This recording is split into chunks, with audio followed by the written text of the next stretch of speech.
네, 광양시민 여러분 인사드립니다. 이재명입니다. 이 비 내리는 와중에 이렇게 많은 분들이 함께 해주신 것은 더 나은 세상을 향한 열망 때문이겠지요. 이재명을 보는 것보다 더 나은 세상을 만드는 게 더 급한 일이겠죠. 여러분, 우리의 이 절실함을, 이 절박함을 담아서 6월 3일에는 반드시 새로운 세상을 시작해 봅시다, 여러분. 제가 이순신의 길이라는 이름으로 이순신 장군이 이 활약했던 이 남해안을 따라서 제가 유세를 다니고 있습니다. 이 비가 이렇게 내리는데도 이렇게 많은 분들이 함께 해주시니 이순신 장군도 감옥하셔서 새로운 나라를 꼭 만들어 주실 것 같습니다. 저 혼자만 비를 피해서 이렇게 서 있으니까 죄송스럽긴 합니다, 여러분.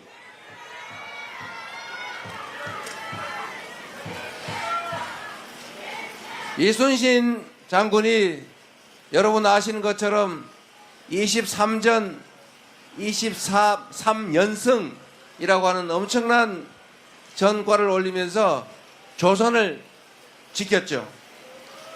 조선 백성 수백만 명이 선조의 그 무능함 때문에, 그 무책임함 때문에 죽음에 이르고 산천이 피로 물들었습니다만, 그래도 이순신이라고 하는 위대한 장군이 있었기 때문에 피해를 그나마 줄이고 조선을 유지할 수 있었던 것입니다. 그런데 제가 이순신 장군을 참 여러 면에서 배우려고 노력하는데 그 중에 하나가 이런 게 있습니다. 물론 철저하게 준비해서 이길 수 있을 때 싸워서 반드시 이긴다. 지는 날이 조선 수군이 지는 날이 조선이 지는 날이 되니까요. 그 절박함 때문에 그야말로 목숨을 걸고 싸워서 이겼죠. 생 즉 사, 사 즉 생이라는 말을 해가면서. 그런데 그 중에 이런 게 있습니다, 여러분. 어떻게 그 소수의 전함으로 그 압도적 다수를 점하는 일본 해군을 이길 수 있었을까? 여러 요인이 있는데 그 중에 이런 게 있습니다, 여러분. 이분이 백성들의 지혜를 많이 빌렸어요. 요즘 말로 하면, 제가 자주 하는 말로 국민들의 집단 지성을 이용한 것입니다. 활용한 것입니다. 저는 행정을 할 때도 우리 국민들의 이 수요자, 국민들의 뜻을 최대한 반영을 하자라고 얘기합니다. 이 이순신 장군이 이 작전을 짤 때 이 소수의 전함으로 어떻게 저 압도적 일본 해군을 이겨낼 수 있을까, 이길 수 있을까, 작전을 짤 때 이 물의 흐름, 조류의 변화, 이게 중요하잖아요, 해전에서는. 그래서 이 동네 소위 원로 어부들, 이 동네 원로 어부들 얘기들을 많이 들었어요, 다니면서. 귀를 대고. 아, 여기는 어떤 흐름이 있습니까? 여기는 어떤 조류가 얼마나 강합니까? 여기에 빠지면 어떻게 됩니까? 이런 걸 다 들은 다음에 그 조류, 시간, 시기, 이걸 딱 맞춰가지고 작전 계획을 철저하게 짠 다음에 이긴 거예요. 대한민국은 민주공화국이라고 말하고 우리는 민주주의를 자주 말합니다. 여기서 가장 핵심은 바로 국민이죠. 나라가 존재하는 이유가 뭡니까? 국민들이 더 나은 삶을 살자고, 더 안전하고 더 평화로운 환경에서 더 행복하게 더 나은 미래를 꿈꿀 수 있게 하려고 국가가 존재하는 것 아닙니까? 그래서 국가가 곧 국민이고 국민이 곧 국가 아니겠습니까? 그래서 우리 국민들이 대한민국이라고 하는 국가 공동체를 구성하고 사는데, 문제는 지리적으로 많이 떨어져 있고 숫자도 많으니 맨날 모여서 직접 결정하기가 어려우니까 누군가를 뽑아서 우리 대신에 우리가 할 일을 해달라고 하는 게 바로 대의 민주주의죠. 뭐 다 아는 얘기인데 이 대의 민주주의의 대리 체제, 대의 체제의 제일 꼭지점에 있는 존재가 바로 대통령이죠. 이 대통령은 누가 스스로 착각하는 것처럼 왕이 아닙니다. 통치자가 아니죠. 지배자가 아닙니다. 심부름꾼이죠. 대리인이죠. 일꾼일 뿐이지 않습니까? 그리고 이 대통령을 정점으로 뭐 국회도 있고 사법부도 있고 공무원이 100만 이상 있습니다. 각 계급이 있죠. 뭐 장관부터 쭉 말단 구급 공무원까지. 그런데 여러분 정말로 중요한 것은 이 공직자들이 왜 존재하느냐에 대해서 가끔씩 잊어버립니다. 내가 시험 잘 봤으니까, 내가 딴 거 내 거지, 내가 선거에서 이겼으니까 권력은 내 거지, 이렇게 착각을 해가지고 그 자기가 권력을 행사하는 대상을 피지배자로 여깁니다. 착각에 빠지는 거예요. 자기가 높은 의자에 앉았으니까 내가 진짜 높은 사람인 줄 착각하는 거죠. 그런데 절대로 잊어버리지 말아야 될 것은 그냥 가장 높이 있는 우리 국민들을 위해서 열심히 일하는데 일하는 대리인 중에 약간 높은 자리에 있는 거죠. 맞습니까, 여러분? 대리인 일꾼 중에 약간 높은 자리를 만들어주더니 착각을 해가지고 주인보다 높은 자리인 줄 아는 그런 자들이 있습니다, 여러분. 절대로 그렇게 허용하면 안 되겠죠? 이게 딱 부뚜막에 올라간 버릇 나쁜 고양이 같은 거죠. 고양이 미안합니다, 야옹. 버르장머리를 고쳐놔야 돼요. 평소에 국민을 우수히 여기거나 업수히 여기는 이 엉덩이에 뿔난 공직자 대리인들, 당신들은 높은 지배자, 통치자가 아니고 국민을 위해 국민이 맡긴 일을 하는 국민의 심부름꾼, 일꾼, 대리인, 머슴 이다라고 우리가 자주 지적해줘야 되고, 이 머슴과 일꾼의 위치를 벗어나서 주인 위에 자기들이 지배자로 착각하면 반드시 응징을, 책임을 물어줘야 된다. 맞습니까, 여러분? 이 자기 위치를 착각한 사람 중에 하나가 윤모 전 대통령이시죠. 제가 수없이 얘기했지만 대통령은 왕이 아니다. 일꾼들 중에 지휘 계급이 제일 높은 사람이다. 국민을 하늘로 섬기고 모든 권력은 국민으로부터 온 것이고 내가 쓰는 모든 돈은 국민이 피땀 흘려서 맡겨놓으면서 국민을 위해 쓰라고 한 돈이다. 고스톱 쳐서 딴 당신의 것이 아니다 라고 얘기했죠. 그랬더니 이거 혹시 고스톱판 끝나면 뺏기는 거 아니야? 영원히 그냥 왕노릇 해야지 하다가 한 게 저는 계엄이었다고 생각합니다.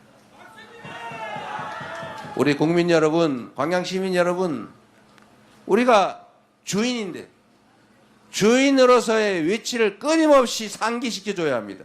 당신들은 시험을 잘 봤을지 몰라도, 당신들은 열심히 해가지고 직급이 올라갔는지는 몰라도, 당신들이 잘해서 누가 뽑아서 뭐 국회의원, 대통령 됐는지 모르겠지만, 시장 됐는지 모르겠지만, 그러나 영원히 우리 아래 있는 우리의 대리인일 뿐이다. 맞습니까, 여러분?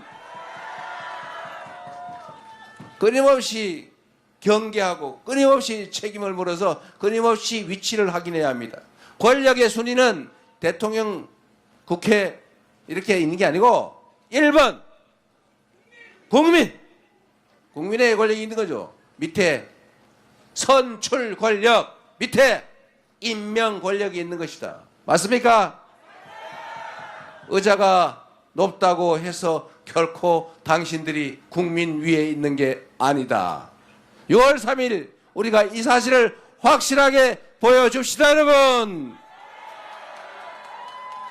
그리고 6월 3일에 여러분의 대리인으로서 여러분의 대리인들을 잘 지휘해서 여러분이 맡긴 권력과 예산을 오로지 여러분을 위해서만 잘 쓸 준비된 훈련된 유능한 충직한 일꾼 누굽니까 여러분?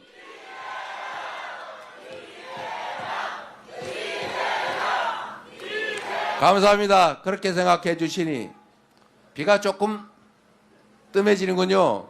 제가 빨리 끝내고 우리 기다리시는 분들 고생시키지 말라고 하던데 이제 그만할까요? 비가 조금 덜 내리니까 자, 정치를 우리가 왜 합니까? 다 우리 잘 먹고 잘 살자고 하는 일이죠. 등 따시고 배부르게 해달라고 우리가 정치하는 것 아닙니까? 정치는 정치인들이 하는 것 같아도 누가 한다고요? 국민이 하는 거죠. 국민이 정치의 주체입니다.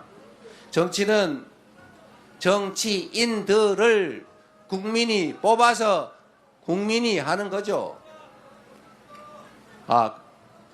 책도 있죠. 제가 전에는 이재명은 합니다 그랬다가 요즘은 국민이 합니다로 바꿨어요. 사인도 많이 해드릴 텐데 미안합니다. 그거 자꾸 젖으면 나중에 보기 어려울 텐데. 네.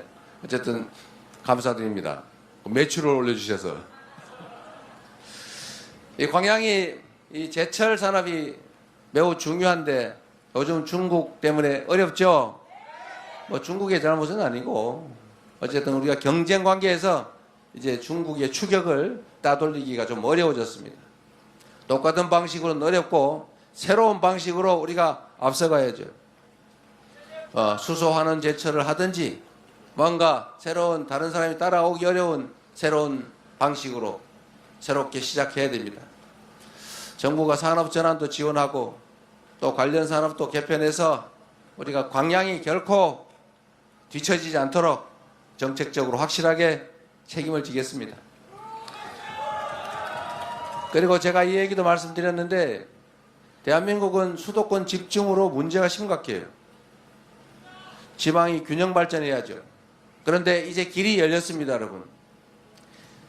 앞으로 대한민국은 전 세계는 큰 변화를 겪게 되는데 대한민국이 겪게 될 변화의 첫 번째는 인공지능화죠. 피할 수 없습니다. 이제 보통 사람이 하는 계산 업무는 전자계산기가 대체한 지가 오래고 합리적 추론은 컴퓨터가 대체한 지가 한참 됐고 이제 패턴에 의한 행동조차도 인공지능이 다 대체하게 됩니다. 우리는 이 소위 노련한 정말 기능 인력이 중요하잖아요. 한참 동안 배워야 돼요. 그런데 컴퓨터가 사람이 하는 행동을 똑같이 분석을 합니다. 그럼 나중에는 사람들이 능숙한 노동자 역할을 또 대체해요. 걱정되기도 하죠. 그러나 그건 또 걱정할 일이 아니라 또 그에 상응하는 대책을 세우면 됩니다. 그래서 여기는 제조업도 인공지능을 도입해서 생산성을 올려야죠. 그리고 또 관리하는 인력도 필요해요. 그리고 관련된 산업들도 또 필요합니다. 정부가 그 준비를 해야죠. 그리고 또 하나 중요한 변화는 이제는 재생에너지 사회로 전환된다는 것입니다. 재생에너지. 우리나라는 전부 화석연료 다 수입하죠. 에너지 수입 의존도가 무려 98%라고 합니다. 다 수입해요. 그런데 이제는 화석연료로 생산한 제품은 팔 수가 없는 세상이 옵니다. 잘 된 거죠. 무슨 말이냐? 이제는 재생에너지, 이 무한한 자연에너지를 이제 에너지로 빨리 바꿔야 돼요. 제일 큰 자연에너지가 뭡니까? 태양. 이 무한하잖아요. 바람 좋죠. 그런데 우리나라는 서남 해안 지역이 재생에너지의 보고입니다. 태양도, 해안도 아주 복잡해서 그 해안가에 있는 거의 방치되다시피 한 그 넓은 땅들에 태양광 발전할 수 있죠. 여기 좀 멀긴 한데 우리 신안군은 좀 일찍 시작해서 주민들한테 태양광 발전 산업의 30% 지분을 인정해 줬어요. 그래서 그걸 배당을 받아가지고 동네 주민들이 연간 가구당 250만 원 정도 이렇게 받는 데가 있다고 해요. 앞으로는 가구당 500만 원 정도를 받게 하겠다. 계속 태양광 발전 사업에 지분을 주민한테 주겠다. 이러니까 신안군에는 유일하게 인구가 늘어나고 있다고 합니다. 훌륭하지 않아요? 박수 한번 쳐주세요. 그 신안 군수가 제가 개인적으로 좀 아는 바구리안 군수인데 안타깝게 뭐 사소한 걸로 꼬투리를 잡혀가지고 군수 자격을 잃었더라고요. 하여튼 신안군의 극히 일부를 태양광 발전 산업을 했고 그중에 30% 지분을 주민한테 그냥 지분으로 준 거죠. 그렇다고 주민들이 뭐 30%를 돈을 내고 투자를 하느냐? 그것도 아니죠. 다 펀드에서 지원받아가지고 이름만 하면 펀드의 이자와 그 수익률의 차이만큼 받는 거예요. 이거 하다가 이 군수가 아마 중앙정부의 미움을 좀 많이 받았던 것 같습니다. 다른 데 하지 말라고 했는데 굳이 해가지고. 자, 이거를 이제 전남 또 경남 이 서남해안 전체를 그런 방식으로 바꿔야 되겠죠. 문제는 정부의 의지입니다. 지방정부, 시장, 군수들의 의지죠. 도지사의 의지. 그리고 앞으로는 전기요금도 거리 비례제가 도입이 됩니다. 전기는 생산해서 송전하는데 비용이 많이 들어요. 그런데 우리나라 이상하지 않습니까? 영광에서 전기를 생산해가지고 서울로 보내서 서울 사람들이 쓰는데 전기요금이 똑같아요. 이상하지 않습니까? 생산지 가격이 배추도 생산지가 싸고 저 도시에 가면 좀 비싸지고 그러잖아요. 수송비가 감안돼서. 근데 전기요금은 생산지하고 소비지 가격이 똑같아요. 좀 이상하지 않습니까? 별로 안 이상한가 보네요. 말이 안 되죠, 사실은. 매우 불평등한 겁니다. 그 생산한 곳에서는 비용이 싼 대신에 생산했다는 피해가 있잖아요. 그 원전 근처 불안하잖아요. 화력발전소 근처 불안하죠. 공기 오염되죠. 어쨌든 그런 것들 감안하면 이제는 생산지와 이제 소비지, 그 수송 비용, 송전 비용을 감안해서 전기요금을 차등화하는 법이 곧 이미 도입됐어요. 앞으로는 이게 이제 조금 시행돼 가야죠. 그러면은 어떤 일이 벌어지냐? 기업들은 재생에너지를 사용한 제품만 팔 수 있기 때문에 재생에너지가 많은 지역의 전기가 쌀 수밖에 없고 그러면 재생에너지가 많은 지역으로 올 수밖에 없죠. 또 그렇게 만들어야죠. 그래서 저는 앞으로 첫 번째 지방으로 가는 기업에 대규모 세제 혜택을 주자.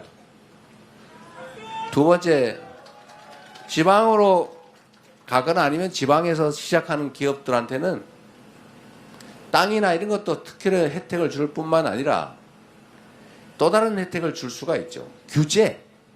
좀 자유롭게. 웬만한 규제는 다 완화해 주자. 또는 해제해 주자. 세 번째, 전기요금 차이를 확실하게 해서 지방에는 정말로 생산지에는 좀 더 싸게 지방 균형 발전에 도움이 되니까요. 이렇게 하면 아마 지방에 대한 산업 수요 상당히 많아질 거다. 그리고 정부 차원에서 집중적으로 밀어붙여야죠. 그러죠? 그리고 광주 전남은 재생에너지 중심 산업으로 대대적으로 개편하자. 그래서 살 길을 만들자라는 게 제가 가지고 있는 구상이고 5년 안에 당장 다 될지는 모르겠지만 최소한의 그 기반은 만들고 시작은 할 수 있을 겁니다. 우리 희망을 가지셔도 될 것 같습니다, 여러분.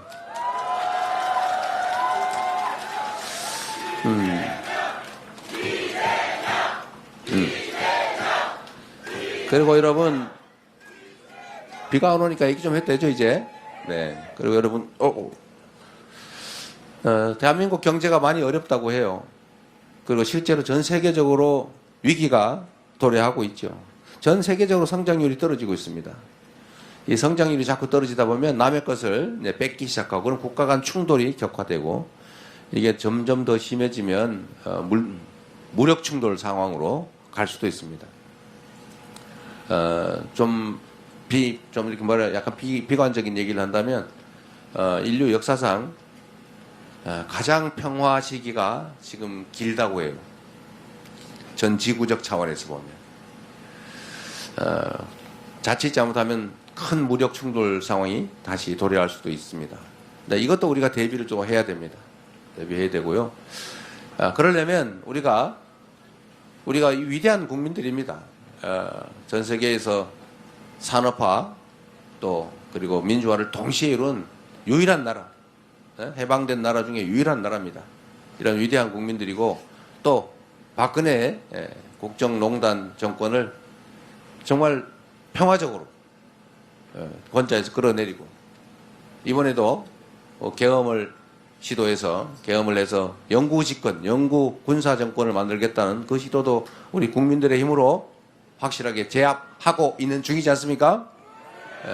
우리는 위대한 국민들이죠. 이 위대한 국민들이 힘을 모아야 됩니다. 우리 사회는 너무 갈등과 대립이 심해졌어요. 제가 여의도에 가보니까 옛날에는 국회의원들끼리 낮에는 막 말다툼하고 싸우더라도 저녁 때 술도 한잔하고 뭐 낮에 그 좀 미안했어. 또 어디로 다른 길을 한번 찾아보자. 뭐 이렇게 했는데 요즘은 진짜 싸워요. 애들도 아니고 감정을 가지고 진짜 미워해요. 말도 안 해요. 내가 전화해도 전화도 안 받아요. 이래가지고 되겠어요. 애들도 아니고 그리고 원래 공무라고 하는 것은 사익 때문에 하는 게 아니잖아요. 자기가 주장하는 게 잘 안 되더라도 정상적인 정치라면 자기가 주장하는 바 모든 것들이 다 공익에 관계된 거잖아요. 즉 자기의 개인적 이해관계와 관계가 없어야 되는 거 아닙니까? 그러면 자기 의사가 관철이 안 되더라도 화낼 필요가 없잖아요. 뭐 남의 일인데. 너무 충성스러워서 그런 건가요? 아니죠. 공적인 영역의 일들에 사감과 사익이 개입되어 있는 겁니다. 잘못된 정치를 하고 있는 거죠. 만약에 진짜 공리적인 일을 하는 정치인이면 저는 그래요. 막 주장하다 안 되면 뭐 할 수 없지 뭐. 그렇잖아요. 최선은 내가 다 하는데. 그게 뭐 나한테 뭐 피해가 있는 것도 아니고 뭐 어떤 정책이 된다고 해서 나한테 뭐 떡 하나 더 생기는 것도 아니고 뭐 어떤 정책이 안 된다고 해서 나한테 뭐 손해되는 것도 아닌데 저는 사실은 매우 최선은 다하지만 거기에 대해서 감정 갖지 않습니다. 그러나 상대방 별로 안 미워요. 근데 그쪽은 저를 진짜 미워하더라고요. 어째 혐오 또는 증오를 해요. 제가 잘 생각을 해봤어요. 이게 공사구별이 안 돼서 그런 거구나. 뭘 하든지 사익이 개입돼 있구나 이 생각을 하게 됐어요. 그러나 그건 정치인들에 관한 얘기고 우리 국민들 입장에서는 그 정치인들 따라서 같이 편먹고 편나눠서 싸우고 죽이려고 그러고 그럴 필요가 없지 않습니까? 우리가 왜 그래야 됩니까? 우리 심부름꾼끼리 어떤 심부름꾼은 훔치려고 그러는데 어떤 심부름꾼은 훔치지 못하게 말리다 싸워요. 그런다고 주인들이 편을 갈라가지고 야 빨간 무슨 편 파란 무슨 편 나눠가지고 막 주인이 왜 싸웁니까? 그럴 필요가 없는 거죠. 그래서 우리는 정치인들이 편을 나눠 싸우더라도 국민들은 편을 나눠 싸우지 말자. 그리고 싸울 때 왜 싸우는지를 자세히 들여다보자. 저들이 왜 싸우나? 뭐 때문에 싸우나? 진짜 왜 싸우나? 그래서 국민을 위해서 싸우면 그쪽 편 들어주고 정말 사익을 위해서 국익을 훼손하면 혼내줘야죠. 그래야 정치인들이 다음에 국회의원 한 번 더 해보기 위해서라도 국민을 위해서 일하지 않겠습니까?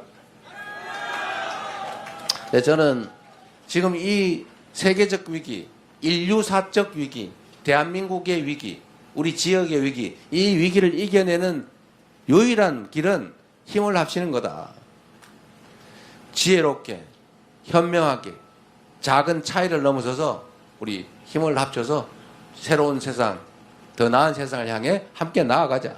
그래야 되는 것 아니겠습니까, 여러분? 저는 그럴 준비가 돼 있어요. 사람들이 저보고 너 저기 대통령 혹시 되면은 누가 그랬던 것처럼 똑같이 다른 사람 괴롭히고 막 뒤 파고 막 그럴 거지. 난 무서워. 이런 사람이 있나 봐요. 세상은 누가 말씀하셨죠? 부처님 눈에는 부처만 보인다고. 아는 만큼 보이는 거죠.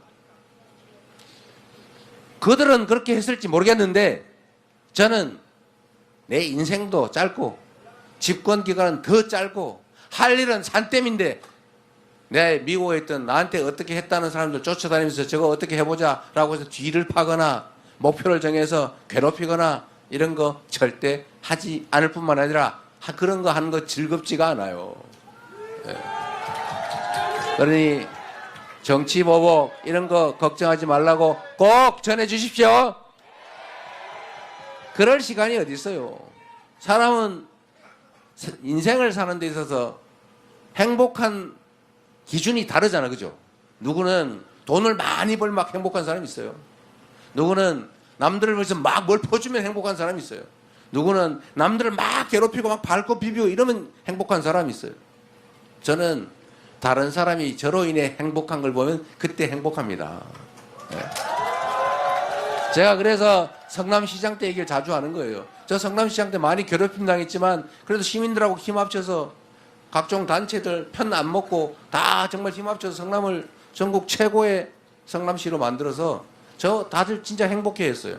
그래서 저 그때 너무 행복했어요. 지금도 그때 생각하면 행복해요.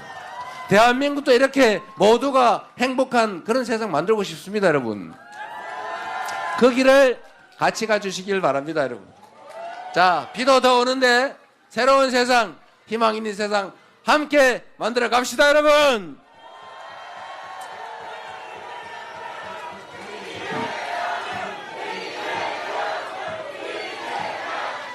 준비된 충직한 일꾼, 훈련된 대통령 후보 이재명한테 기회를 주시면 전혀 새로운 대한민국을 만들어서 여러분께 보답드리겠습니다. 고맙습니다. 지금은 이재명입니다. 고맙습니다.